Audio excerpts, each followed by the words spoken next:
This is Rabenu Yonah Brakhot on the very first daf, and Rabenu Yonah is addressing the issue of the fact that many communities of his time daven Mariv and said Kriyat Shema before Tzedek Kochavim, which seems to be in violation of the instructions of the very first Mishnah of Masechet Brachot, which requires us to wait until after Tzedek Kochavim, minimally, to fulfill the mitzvah of Kriyat Shema of the night. And Rashi's opinion is that the Shema in Beit Knesset is really too early to fulfill any mitzvah, and the mitzvah is truly fulfilled after Tzedek Kochavim when we say Kriyat Shema al Hamita. And Tosfot questioned Rashi with four problems and concluded that the Kriyat Shema in Shul, even though it seems early, is really the one through which we fulfill the mitzvah of Kriyat Shema. Even though it seems to violate our Mishnah, it's consistent with the actual halacha. And Rabenu Yonah addresses the issue as well with a different approach. And he begins with the premise of Rashi, Kevan she'kriyat shema shel Beit Knesset eino latzei yidei chova. The Kriyat Shema in Beit Knesset is not to fulfill the mitzvah because it's too early. V'achar kach tzarich likrota bevayit. And after Tfilat Arvit, we are required to read it at home. Latzei yidei chiyuv shel Torah, in order to fulfill the biblical obligation. Therefore, tzarich kol adam liyot nizhar b'kriyata. Each person needs to be careful with the reading of the Shema.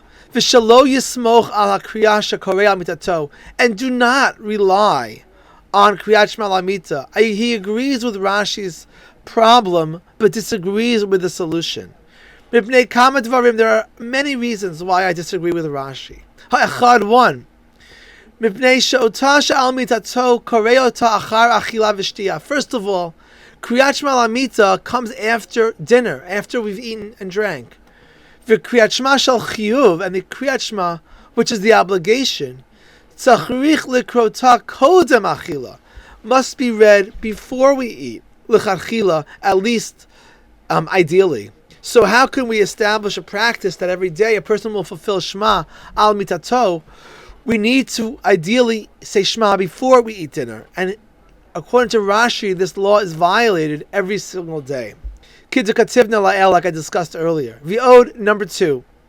She'uta she'al mitato mitoch shechoshev she'ino elo lavriach hamazikin. Since the Kriyat Shema al Hamita is only to chase away the threats of damage from those that cause damage or sorts of demons, that is the only reason for Kriyat Shema al Hamita, kedilakaman, like the Gemara will state on Daf Hey, Amud Aleph. Pa'amim she'eno choshesh, some people might not be concerned. Ve'eno koreyata, and therefore would not say Kriyat Shema al Hamita, like the Talmud actually says about a Talmid Chacham. This question is similar to Tosfot's question. So how could Rashi say that every Jew fulfills Kriyat Shema each night with Kriyat Shema al Hamita, if the only reason the Gemara gives is for protection, and those that don't need protection are exempt? V'od, and thirdly, she'ino mechavein latzeit ba'yidei chovash min haTorah, that we do not have intention to fulfill the mitzvah of Shema with Kriyat Shema al Hamita. The Kriyat Shema al Hamita, we are not thinking about the mitzvah of the chiyuv shel Torah of v'shach b'cha. U'mitzvot shrichot kavana, and mitzvot require intention in order to be fulfilled. De'afilu mi she'amar she'enan shrichot kavana, and even the view that thinks that mitzvot do not require intent, Moda admit that ideally tzrichot kavana, they need kavana. So the third question that the Rabenu Yonah asks, that according to Rashi, the Kriyat Shema al Hamita cannot fulfill the mitzvah of Kriyat Shema D'oraita because we do not have the proper intent. No one knows the secret that Kriyat Shema al Hamita is really the mitzvah of Kriyat Shema. And lastly, v'od shafilu b'lo zot hakavana, even if we don't need kavana, tzarich kavanat halev l'kabel alav ol malchut shamayim b'mora. When we say Shema minimally, we have to have mindfulness that we are accepting God's heavenly yoke. U'ba'ota she'al mitato eino mechavein al zeh, but Kriyat Shema al Hamita, we have a different intention. Not only do we not intend to fulfill the mitzvah of Kriyat Shema, but we do not even intend to have the theme of Kabbalat o Malchut Shamayim. And therefore Rabenu Yonah continues that because of all these reasons, we should not rely to fulfill the mitzvah, an obligation of b'shachbecha, on the Kriyat Shema that we say in bed. And we also cannot rely on the Kriyat Shema in Beit Knesset. So Rabenu Yonah rejects the solution of Rashi and the solution of Tosfot. The solution of Rashi fails because of his questions, and the solution of Tosfot fails because it's too early, because Rabenu Yonah follows our Mishnah. Ela kachu inyan, therefore Rabenu Yonah has to suggest a different approach. This is what you do.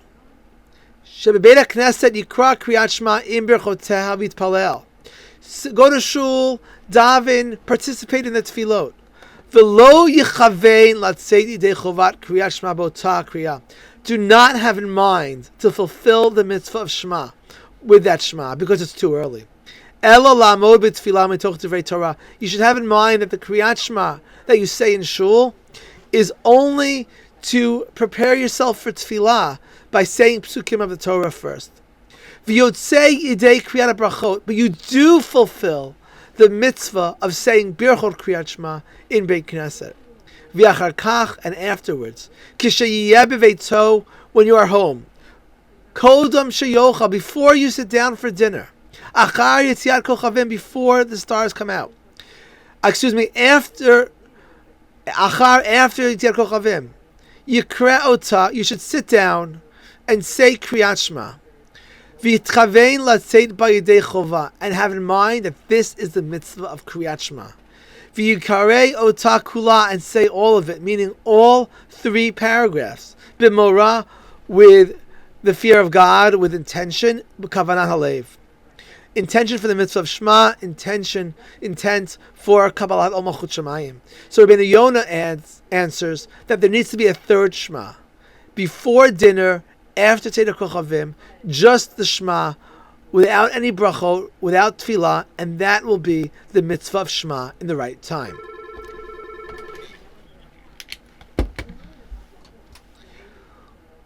Umi sheyirtzeh lahachmir al atzmo, but Rabenu Yonah adds that if someone wants to be even more strict and find an even better halachic solution, yachol la'asod b'derech acheret yoter nechona, can do something better.